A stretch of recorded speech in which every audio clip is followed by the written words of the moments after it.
नमस्कार दोस्तों, हमारे YouTube चैनल पर आप सभी का स्वागत है। आज हम आपको बताएंगे लुसेंट से जो प्राचीन इतिहास जो हम आपको क्लास शुरू करवेले थे उसमें 7वां भाग जो मौर्य काल है उसे बताएंगे। मौर्य काल में कहाँ से कहाँ तक थे? 322 ईस्वी पूर्व से 150 ईस्वी पूर्व। तो इस चैप्टर से मात्र 94 क्वेश्चन ऑब्जेक्टिव इंपोर्टेंट बनता है जो हम आपको करवाएंगे, एक क्वेश्चन करवाएंगे। तो हमारे क्लास पर शुरू से लेकर अंत तक बने रहिएगा। अगर आप एक बार लुसेंट पढ़ लेते हैं तो आप में हिम्मत जाग जाता है कि नौकरी तो हाथे में है। ये चलते पढ़ना लुसेंट बुक बहुत जरूरी है। ठीक, चलिए। पहला क्वेश्चन क्या है कि चाणक्य का अन्य नाम था? तो चाणक्य का जो अन्य नाम था विष्णुगुप्त था। चाणक्य क्या नाम था? अन्य नाम। तो अन्य नाम जो चाणक्य था वो क्या नाम था? विष्णुगुप्त था। क्या था? विष्णुगुप्त। ठीक है। अगला क्वेश्चन क्या है ये देखिए। अगला क्वेश्चन है कि निम्नलिखित में से किसकी तुलना मैकियावेली के प्रिंस से की जाती है? तो मैकियावेली के प्रिंस से किसकी तुलना किया जाता है? तो कौटिल्य का अर्थशास्त्र का। कौटिल्य के जो अर्थशास्त्र लिखे हैं उन वो किताब का तुलना किया जाता है मैकियावेली के प्रिंस से। वह शासक कौन था जिसने राज सिंहासन पर बैठने के लिए अपने बड़े भाई सुसीम की हत्या की थी? तो सुसीम की हत्या कौन किया था? तो अशोक है, जो कि राजा बनने के लिए अपना बड़ा भाई सुसीम की हत्या किया था। निम्न में से सम्राट अशोक की वह पत्नी कौन थी जिसने उसको प्रभावित किया था? तो कौन पत्नी प्रभावित किया था? इसका नाम है कारुवाकी। कारुवाकी पत्नी जो थी वह है कि अशोक सम्राट को प्रभावित। 5वां नंबर क्वेश्चन देखिए। क्वेश्चन है कि अशोक ने अपने सभी अभिलेखों में एकरूपता से किस प्राकृतिक का प्रयोग किया है? तो इसका सही जवाब हो जाएगा वह अर्धमागधी का प्रयोग किया। किसका? अर्धमागधी का। बिंदुसार ने विद्रोहियों को कुचलने के लिए अशोक को कहाँ भेजा था? तो अशोक को है जो कि तक्षशिला भेजा था। तक्षशिला में युद्ध जब छिड़ गया था तो वहां अशोक को भेजा था विद्रोहियों को कुचलने के लिए कि जाके जाओ बेटा कुचल के आओ। निम्नलिखित में कौन व्यक्ति है जिसका नाम देवान प्रियदर्शी है? तो देवान प्रियदर्शी जो है अशोक का नाम है। किसका? अशोक का। निम्नलिखित में प्राचीनतम राजवंश कौन सा है? तो प्राचीनतम जो राजवंश है मौर्य राजवंश है। यहाँ पर 4 राजवंश में सबसे प्राचीनतम राजवंश है जो मौर्य है। अगला क्वेश्चन है कौटिल्य यानी या चाणक्य किसकी प्रधानमंत्री था? तो किसका प्रधानमंत्री था? तो इसका सही जवाब है चंद्रगुप्त मौर्य का। कलिंग विजय के उपरांत अशोक महान ने निम्नलिखित में किस धर्म को अंगीकार कर लिया था? तब बौद्ध धर्म को अंगीकार कर लिया था हिंदू धर्म छोड़ के। चंद्रगुप्त शासन के विस्तार में किसने मुख्य रूप से मदद की थी? तो कौन मदद किया था? तो उमा। इसका सही जवाब याद रखिएगा, चाणक्य मदद किया था। चंद्रगुप्त के शासन विस्तार में कौन मदद किया था? चाणक्य। चंद्रगुप्त को तो चाणक्य मदद किया था। अगला क्वेश्चन है कि सांची किस काल व मूर्तिकला का निरूपण करता है? तो सांची है जो कि बौद्ध कला का निरूपण करता है। किस कला का? तब बौद्ध कला का। प्राचीन भारत का वह प्रसिद्ध शासक जिसने अपने जीवन के अंतिम दिनों में जैन धर्म को अपनाया था। जीवन के अंतिम दिनों में जैन धर्म को अपनाया था चंद्रगुप्त मौर्य। मौर्य साम्राज्य की स्थापना किसने की थी? तो चंद्रगुप्त मौर्य है जो कि मौर्य साम्राज्य की स्थापना किया था। अगला क्वेश्चन है कि मौर्य साम्राज्य में प्रचलित मुद्रा का नाम क्या था? तो मौर्य साम्राज्य में जो प्रचलित मुद्रा था उसका नाम था पन। यानी मौर्य साम्राज्य में कौन मुद्रा चलता था? तब पन मुद्रा चलता था। निम्नांकित में कौन मौर्य वंश का शासक नहीं है? तो कौन है जो कि मौर्य वंश का शासक नहीं? तो अजात शत्रु जो मौर्य वंश का शासक नहीं। बाकी चंद्रगुप्त मौर्य, अशोक, बिंदुसार ये सब मौर्य वंश का शासक है, लेकिन अजात शत्रु नहीं है। निम्नलिखित में कौन अशोक का उत्तराधिकारी उत्तराधिकारी कौन था? यानी कि निम्नलिखित में अशोक का उत्तराधिकारी कौन था? जिसका सही जवाब कुणाल है जो कि अशोक का उत्तराधिकारी था। अशोक के बाद जो मौर्य शासक बना था कौन बना था? कुणाल। मुद्रा राक्षस का लेखक निम्नलिखित में कौन है? तो विशाख दत्त है जो कि मुद्रा राक्षस के लेखक। कौन? तो विशाख दत्त। चलिए अगला क्वेश्चन पर आते हैं। क्वेश्चन है विशाख दत्त के प्राचीन भारतीय नाटक मुद्रा राक्षस की विषय वस्तु है। ये किसकी विषय वस्तु है? चंद्रगुप्त मौर्य के समय में राज दरबार की दुर्भिसंधियों के बारे में। किसके बारे में? तो चंद्रगुप्त मौर्य में राज दरबार की जो दुर्भिसंधियों रहते थे उसके बारे में। मालवा गुजरात एवं महाराष्ट्र की शासक ने पहली बार जीते थे? तो कौन शासक है? मालवा गुजरात महाराष्ट्र सब जगह जीत लिया था, चंद्रगुप्त मौर्य जीत लिया था। किसने सहिष्णुता, उदारता और करुणा के त्रिविध आधार पर राजवंश की स्थापना की? तो कौन? तो इसका सही जवाब है अशोक। सहिष्णुता, उदारता और करुणा पर आधारित राजवंश अपनाया था। कौन? तो अशोक। निम्नलिखित में किस शहर में अशोक की शिलालेख नहीं है? तो कौन शहर में अशोक का शिलालेख नहीं? तो पाटलिपुत्र में जो एक भी शिलालेख नहीं है, जो कि मगध का राजधानी माना जाता पाटलिपुत्र, वहीं पर अशोक के कोई शिलालेख नहीं है। अर्क शास्त्र का लेखक समकालीन था, अर्थशास्त्र के लेखक जो थे किसके समकालीन थे? चंद्रगुप्त के, क्योंकि चंद्रगुप्त राजा थे उसी समय अर्थशास्त्र के लेखक कौन लेखक थे? तो चाणक्य थे जो कि अर्थशास्त्र के लेखक थे। किसके समय? चंद्रगुप्त मौर्य के समय। नंद वंश के पश्चात मगध पर किस वंश ने शासन किया? तो मौर्य वंश शासन किया। नंद वंश के बाद मौर्य वंश की स्थापना हुआ था। मौर्य काल में शिक्षा का सर्वाधिक प्रसिद्ध केंद्र था, तो शिक्षा का सबसे ज्यादा प्रसिद्ध केंद्र था कौन? तक्षशिला था, तक्षशिला। मेगास्थनीज की पुस्तक का नाम क्या है? तो मेगास्थित की पुस्तक का नाम हिंड का। जिसके ग्रंथ में चंद्रगुप्त मौर्य का विशिष्ट रूप से वर्णन हुआ हुआ है, कौन ग्रंथ में चंद्रगुप्त मौर्य का वर्णन विशिष्ट रूप से किया गया है? तो इसका सही जवाब है विशाख दत्त में किया गया। किसमें? तो विशाख दत्त में चंद्रगुप्त मौर्य के बारे में पूरा बढ़िया से वर्णन किया गया है। वह स्रोत जिसमें पाटलिपुत्र के प्रशासन का वर्णन उपलब्ध हुआ है, यानी पाटलिपुत्र के प्रशासन का वर्णन किसमें उपलब्ध है? तो इंडका में। किसमें? तो इंडका में। अशोक के शिलालेखों में प्रयुक्त भाषा है, तो अशोक के शिलालेख में है जो कि प्राकृतिक भाषा है।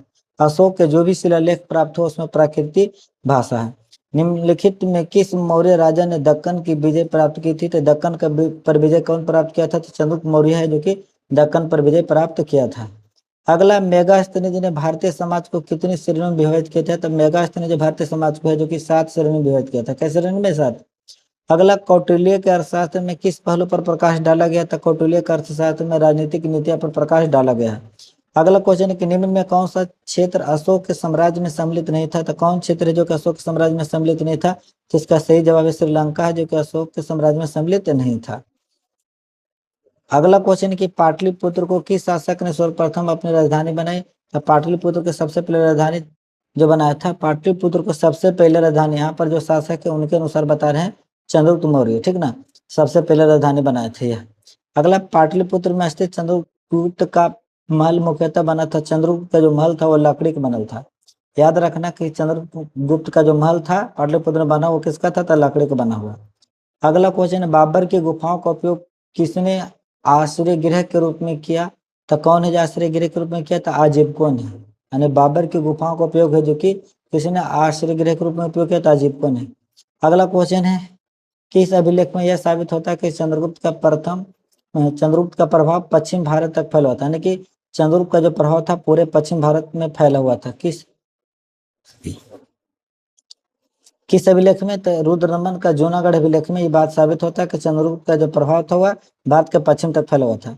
केवल यह स्तंभ जिसमें अशोक ने स्वयं को मगध का सम्राट बताया, केवल वह कौन स्तंभ है जिसमें अशोक ने स्वयं को मगध का सम्राट बताया? कौन में? तो यह भ्रावु स्तंभ में। किसमें? तो भ्रावु स्तंभ में बताया है।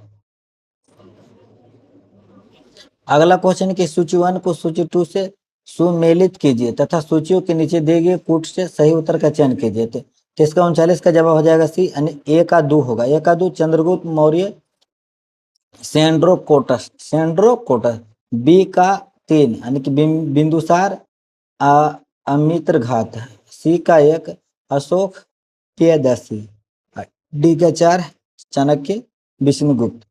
किसका उपनाम था? जिन चंद्रगुप्त मौर्य का सेंड्रोकोटस भी कहा जाता है, बिंदुसार को अमित्रघात, अशोक को प्रियदर्शी, चाणक्य को विष्णुगुप्त कहा जाता है। ये हो गया उपनाम भी, ठीक ना। अगला क्वेश्चन है कि प्रथम भारतीय साम्राज्य स्थापित किया था, तो प्रथम भारतीय साम्राज्य स्थापित कौन किया था? तो इसका सही जवाब है चंद्रगुप्त मौर्य द्वारा किया गया था। उत्तरांचल में अशोक का एक शिलालेख स्थित है, तो उत्तरांचल में अशोक का जो शिलालेख स्थित है कहाँ? कलासी में। उत्तरांचल के कौन जगह में? तो कलासी में। सांची का स्तूप किसने बनवाया था? सांची का स्तूप जो बनवाया था वह अशोक बनवाया था। सांची का स्तूप कौन बनवाया था? तो अशोक ने बनवाया था। अशोक के शिलालेखों को पढ़ने वाला प्रथम अंग्रेज कौन था? तो अशोक के शिलालेखों को पढ़ने वाला प्रथम अंग्रेज था जेम्स प्रिंसेप। कलिंग युद्ध की विजय तथा क्षत्रियों का वर्णन अशोक ने किस शिलालेख में है? तो अशोक का कौन शिलालेख में है भाई? तो इसका सही जवाब हो जाएगा शिलालेख 13 में कलिंग युद्ध का वर्णन पूरा बढ़िया से किया गया, शिलालेख 13 में। प्रसिद्ध यूनानी राजदूत मेगास्थनीज भारत में किसके दरबार में आए थे? तो किसके दरबार में आए थे भाई भारत में भाई? तो इसका सही जवाब है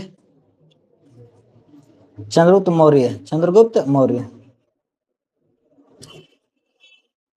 अगला क्वेश्चन है कि प्रसिद्ध यूनानी राजदूत मेगास्थनीज भारत में किसके दरबार में आए थे?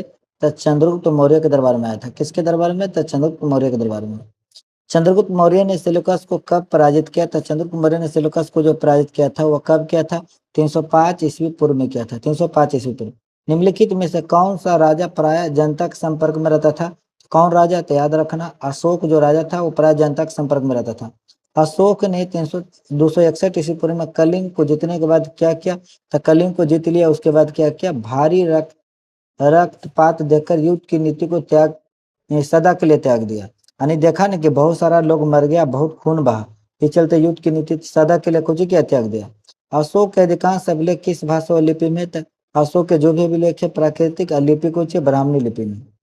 चलिए अगला क्वेश्चन पर आते हैं। यह अगला क्वेश्चन है, किस ग्रंथ में चंद्रगुप्त मौर्य के लिए विरिशल यानी कि निम्न कुल शब्द का प्रयोग किया गया? कौन ग्रंथ में किया गया? तब मुद्रा राक्षस में किया गया कि चंद्रगुप्त मौर्य जो था निम्न कुल के था।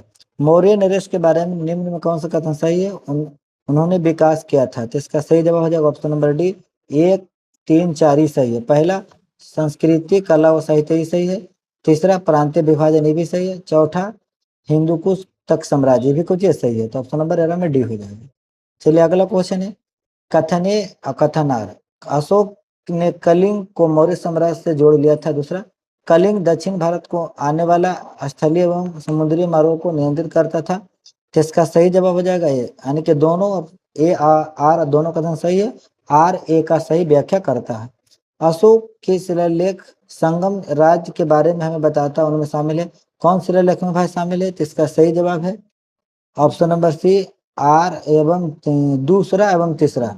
आर नहीं, दूसरा आर बोल रहे हैं, सॉरी। दूसरा एवं तीसरा शिलालेख है जो कि संगम राज्य के बारे में बताता है। यह अगला है, कथन है कि अशोक के राज देशों के अनुसार धार्मिक निष्ठा की अपेक्षा जनता के मध्य सामाजिक समरसता अधिक महत्वपूर्ण थी। दूसरा कथनार, उसने धर्म संवर्धन के स्थान पर समता के विचार का प्रसार किया था। जिसका सही जवाब क्या हो जाएगा? ऑप्शन है कि ए और आर दोनों कथन है जो कि सही है, और आर है जो ए का सही व्याख्या करता है। क्वेश्चन है कि निम्नलिखित में से किस राज्य देश में अशोक के व्यक्तिगत नाम अशोक का उल्लेख मिलता? कौन राज्य देश में मिलता है? तो इसका सही जवाब है मास्की मिलता अशोक का व्यक्तिगत नाम अशोक। निम्नलिखित वक्तव्य में कौन सा एक वक्तव्य अशोक के प्रसार स्तंभ के बारे में गलत है? कौन वक्तव्य है जो कि अशोक के प्रसार के बारे में है? सत्यापत्य संरचना का भाग है, ये बात है जो कि गलत है, बाकी सब सही है। इन पर बढ़िया पॉलिश है, ये अखंड है, स्तंभों का सेप्ट शुंडाकार इस सब से, ये स्थापत्य संरचना भाग, ये बात गलत है। श्रीनगर की स्थापना किस मौर्य शासक ने की थी? तो श्रीनगर की स्थापना है जो कि अशोक ने किया था। श्रीनगर जो जम्मू कश्मीर श्रीनगर है ना, तो उसमें श्रीनगर की स्थापना कौन किया था? तो अशोक। आगे सूची 1 को सूची 2 से के साथ सुमेलित कीजिए, मतलब मिलाइए। तो इसका सही जवाब हो जाएगा ऑप्शन ए, एक बीका 2 सिका 3 डी के 4। एक उत्तरापथ तक्षशिला इसका राजधानी है। दक्षिणापथ सुवर्णनगर इसका राजधानी है। अवंती राष्ट्र उज्जैनी राजधानी है। प्राचीन पूर्वी प्रदेश पाटलिपुत्र इसका राजधानी है। अगला क्वेश्चन है, किस ग्रंथ में शूद्रों के लिए आर्य शब्द का प्रयोग हुआ है? तो शूद्रों के लिए आर्य शब्द का प्रयोग हुआ अर्थशास्त्र में। अशोक ने अपने राज्याभिषेक के चौथे वर्ष में निग्रोध के प्रभाव से प्रभावित होकर किससे बौद्ध धर्म की दीक्षा ली? तो किससे बौद्ध धर्म की दीक्षा लिया था? तो उपगुप्त से, जो कि बौद्ध धर्म की दीक्षा लिया था। किसने पाटलिपुत्र को पोलीब्रोथा कहा? तो पाटलिपुत्र को पोलीब्रोथा कौन कहा? तो मेगास्थनीज ने, जो कि पाटलिपुत्र को बोला था पोलीब्रोथा। चलिए अगला क्वेश्चन इधर यह क्वेश्चन है कि मौर्य काल में एग्रोनोमाई किसे कहा जाता? तो मौर्य काल में एग्रोनोमाई बोला जाता सड़क निर्माण अधिकारी को। सड़क निर्माण अधिकारी को एग्रोमाई बोला जाता है। मौर्य काल में गुप्तचरों को क्या कहा जाता था? तो गुप्तचरों को बोला जाता था गूढ़ पुरुष। गूढ़ पुरुष। किस श्रीलंकाई शासक ने अपने शासकों मौर्य सम्राट अशोक के आदर्शों के अनुरूप ढलने की कोशिश की है? तो इसका सही जवाब हो जाएगा 30। कौन? तो 30। कौन? तो 30। अगला क्वेश्चन यह है, किस जैन ग्रंथ में चंद्रगुप्त मौर्य के जैन धर्म अपनाने का उल्लेख मिलता है? कौन जैन ग्रंथ में मिलता है? जिसका सही जवाब है परिष्टपवर्म। किस महीने में मौर्य का राजकोषीय वर्ष का आरंभ होता था? कौन महीने में होता था भाई? जिसका सही जवाब है आषाढ़, यानी कि जुलाई के महीना में होता था। निम्नलिखित में किन किन दक्षिण भारतीय जातियों का उल्लेख अशोक के शिलालेख में किया गया है? तो इसका सही जवाब है ऑप्शन नंबर ए 1, 3। पहला भी क्या किया गया, 3 पांडे को क्या किया गया, 4 सत्यपुत्र को किया गया और 5 केरल पुत्र को, यानी चोल, पांडे, सत्यपुत्र और केरल पुत्र को किया गया। बस अगला क्वेश्चन है, अशोक के बारे में जानने के लिए सबसे महत्वपूर्ण स्रोत है, तो अशोक के बारे में जानने के लिए सबसे महत्वपूर्ण स्रोत है शिलालेख। अशोक के बारे में जानना है तो किसके बारे में जानना जरूरी है, शिलालेख के बारे में। अशोक के काल में कौन सा लिपि दक्षिण भारत में परिवर्तित हुई थी, तो दक्षिण भारत में कौन लिपि परिवर्तित हुई थी, तो ब्राह्मणी लिपि। अशोक का अभिलेख भारतीय उपमहाद्वीपों के बाहर भी पाया गया है, निम्नलिखित में किस देश में यह पाया गया है, तो कौन देश है जहाँ पाया गया था, अफगानिस्तान में। कहाँ पाया गया था, तो अफगानिस्तान में पाया गया था। अत्यंत पॉलिश किए गए 81वें अशोक स्तंभ जिस पांडु रंजित बालू का कासम के एकल टुकड़ों में तछित किए गए, उसे साधारणतः कहाँ के खदानों से निकाला गया था भाई, जिसका सही जवाब है मिर्जापुर के समीप चुनार से निकाला गया था। भारतीय लिखनी कला नहीं जानते, यह किसकी युक्ति है, यानी भारतीय जो लिखनी कला नहीं जानते थे, यह किसका युक्ति है, तो मेगास्थनीज का युक्ति था कि भारतीय लिखने की कला नहीं जानते थे। अगला है, किस मौर्य सम्राट ने एक विदेशी राजा सीरिया के एंटियोकस प्रथम से अंजीर, शराब और दार्शनिक को भारत भेजने का आग्रह किया था। कौन मौर्य सम्राट किए थे भाई, तो इसका सही जवाब है बिंदुसार किया था, कि अंजीर भेजेगा, शराब भेजेगा और दार्शनिक भेजेगा। अशोक द्वारा कलिंग पर चढ़ाई की जानकारी के लिए कौन सबसे महत्वपूर्ण स्रोत है, सबसे महत्वपूर्ण स्रोत है 13वां बृहत शिलालेख। 13वां बृहत शिलालेख यानी कि 13वां जो था बहुत बड़ा शिलालेख था, किसका, तो अशोक का। बिंदुसार की मृत्यु के समय अशोक किस प्रांत का गवर्नर था, तो यह है जो कि उज्जैन का गवर्नर था। बिंदुसार की मृत्यु के समय अशोक किस प्रांत का गवर्नर था, तो उज्जैन का। किस शिलालेख में अशोक ने घोषणा की वह सारी प्रजा मेरी संतान है, किसमें बोला कि सारी प्रजा मेरी संतान है, तो पृथक कलिंग शिलालेख में। पृथक कलिंग शिलालेख में कौन सी घोषणा युद्ध और हिंसा के प्रति अशोक ने आंतरिक दुख को स्पष्ट करता है, तो आंतरिक दुख को कौन शिलालेख है जो कि स्पष्ट करता है, तो इसका सही जवाब है कलिंग का पृथक शिलालेख। कलिंग का पृथक शिलालेख। किस शिलालेख में अशोक की यह घोषणा अंकित है कि किसी भी समय, चाहे मैं खाता रहूं या रानी के साथ विश्राम करता रहूं या मैं अपने अंतशाला में रहूं, मैं जहां भी रहूं, मेरे महामात्य मुझे सार्वजनिक कार्य के लिए संपर्क कर सकते हैं, यानी सार्वजनिक काम के लिए कहीं भी रहूं संपर्क कर सकते हैं। ये कौन अभिलेख में है, तो छठा अभिलेख में लिखा गया, किसमें, छठा अभिलेख में लिखा गया है। चलिए टोटल 94 क्वेश्चन है, जिसमें 79 नंबर का क्वेश्चन में हम आ गए हैं। यह निम्नलिखित में कौन अवरोही क्रम में मौर्य प्रशासन के अधिकारियों का नाम बताता, तो कौन बताता है अवरोही क्रम में, तो ऑप्शन नंबर ए है प्रादेशिक राजूक युक्तक। प्रादेशिक राजूक युक्तक। विशिष्टि है, तो विशिष्टि क्या है भाई, जिसका सही जवाब है बेगारी है, बेगारी। मौर्य काल में सीता से तात्पर्य है, तो मौर्य काल में सीता से तात्पर्य क्या है, तो ऑप्शन नंबर सी हो जाएगा राजकीय भूमि से प्राप्त आय, राजकीय भूमि से प्राप्त आय है। अगला क्वेश्चन है, निम्नलिखित में मौर्य काल का सबसे अच्छा नमूना कौन है, तो मौर्य काल का सबसे अच्छा नमूना है स्तंभ है, जो कि मौर्य काल का सबसे अच्छा नमूना है। कहाँ से प्राप्त अभिलेखों से मौर्य काल में अकाल सूखा जैसे देवी प्रकोप के समय राज्य द्वारा राहत कार्य दिए जाने का विवरण मिलता है, तो किसमें, किसका ऑप्शन नंबर ए हो जाए महास्थान यानी बांग्लादेश और सोहगौरा उत्तर प्रदेश है। अशोक के ने श्रीलंका में बौद्ध धर्म का प्रचार हेतु किसे भेजा था, तो श्रीलंका में बौद्ध धर्म का प्रचार करने के लिए भेजा था ये और भी दोनों, मतलब महेंद्र और संघमित्रा भेजा था। किसको, महेंद्र और संघमित्रा को। अशोक के मन सेहरा यानी पाकिस्तान एवं सहबाजगढ़ी पाकिस्तान से प्राप्त बृहत शिलालेख में किस लिपि का प्रयोग किया गया है, तो कौन लिपि का प्रयोग किया गया है, तो इसका है खरोष्टी लिपि का। अशोक अपने शिलालेख में कौन लिपि का प्रयोग करता था, खरोष्टी। कहाँ से अशोक के द्विभाषिक यानी गिरिक और अरमाइक अभिलेख प्राप्त हुआ, यानी उसमें दो भाषा था, गिरिक और अरमाइक। यह कहाँ से प्राप्त हुआ था, सर ए कोना यानी कंधार से, सर ए कोना जिसको बोलते हैं कंधार से प्राप्त हुआ। कौटिल्य द्वारा रचित अर्थशास्त्र कितने अधिकरणों में विभाजित था, तो कौटिल्य जो अर्थशास्त्र लिखे हो कई अधिकरणों में विभाजित है, तो 15 में। कई अधिकरणों में विभाजित है, तो 15 अधिकरणों में विभाजित है। यह क्वेश्चन है, अर्थशास्त्र में उल्लिखित सप्तांग में शामिल थे, तो अर्थशास्त्र में उल्लिखित सप्तांग में शामिल थे, कौन शामिल था, तो इसका सही जवाब है राजा, क्षेत्र, प्रशासन एवं कोश, राजा, क्षेत्र, प्रशासन एवं कोश। अशोक का समकालीन तुर्मे कहाँ का राजा था, तो समकालीन तुर्मे जो राजा था मिस्र का राजा था, कहाँ का, तो मिस्र का राजा था। अगला क्वेश्चन है, किसके शासन काल में डिमेकस भारत आया था? डायमेकस बोले तो डिमेकस भारत आया था। किसके शासन काल में? तो बिंदुसार के शासन काल में। निम्नलिखित अभिलेखों में से किसमें अशोक का नामोल्लेख हुआ है? किसमें अशोक का नामोल्लेख हुआ है भाई? तो इसका सही जवाब है गुर्जार में हुआ है, गुर्जार में। किस बौद्ध मूल ग्रंथ में मौर्य सम्राट अशोक का विवरण शामिल है?